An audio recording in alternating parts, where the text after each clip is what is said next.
People who may not have alternative means to cross-check. So we want to urge you to do that. Register with the embassy.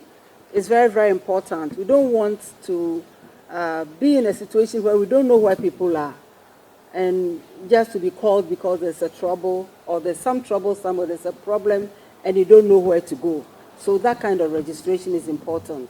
We have heard you regarding the Ghana card and so on, and we are happy you all like them.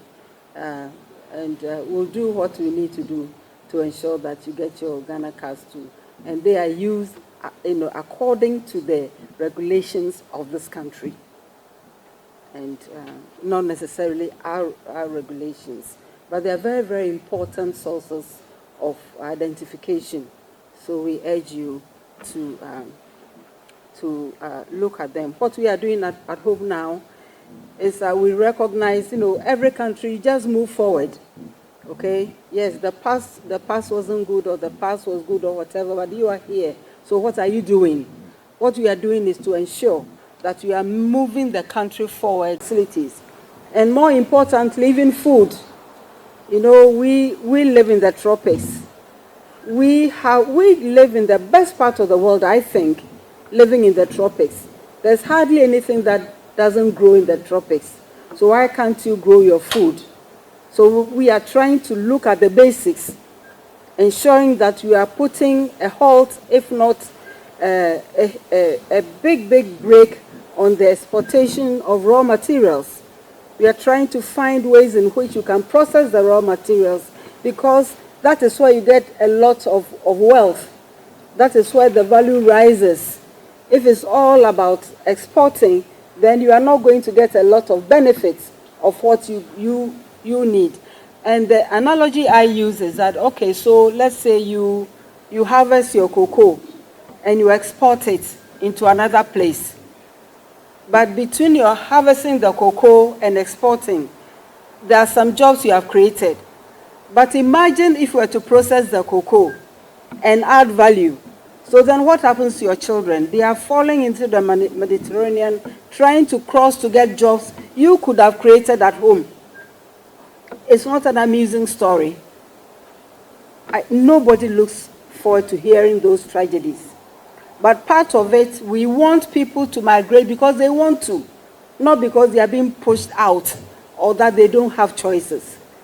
Okay, so we want to ensure that we are creating the jobs at home and keeping them at home. So that is one of the areas we are looking for support in terms of investments, in terms of partnerships that work. Okay, so we are reviewing some of the things we used to do in the past that some of us feel have not helped us as well as we think they can. And we can only thank God for giving us this pair and for the leadership that they have exhibited so far. I want to assure the leadership of the Ghanaian community that I have listened attentively to all the matters that you have raised, and as soon as I return to the ministry, I'm going to take immediate action. And the ambassadors here will tell you, I don't waste time at all.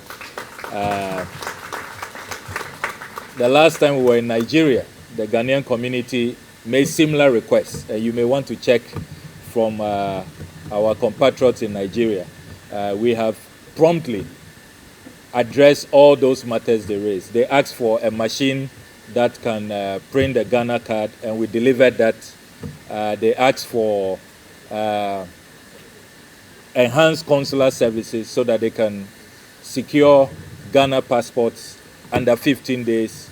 We have delivered that.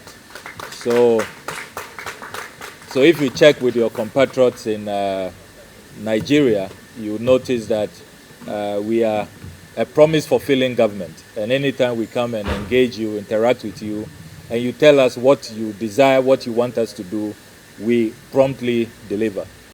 Secondly, Your Excellency, we should request that our government explores a government-to-government arrangement where possible with Angola to ease travel and visa processes, which is one of the very difficult key challenges we encounter here in Angola. Getting the various visas for our visit here, either for business, for tourism, for family, and all of that, can be very daunting and sometimes very, very frustrating. We believe that it will encourage stronger economic ties and people-to-people cooperation between our two nations. We believe this is possible, especially given the track record, especially of our Honorable Minister for Foreign Affairs. We know that he's able to get that intervention done for us as well. We remain committed as Ghanaians to supporting the work of the embassy and playing our part in promoting Ghana's good name and image in Angola.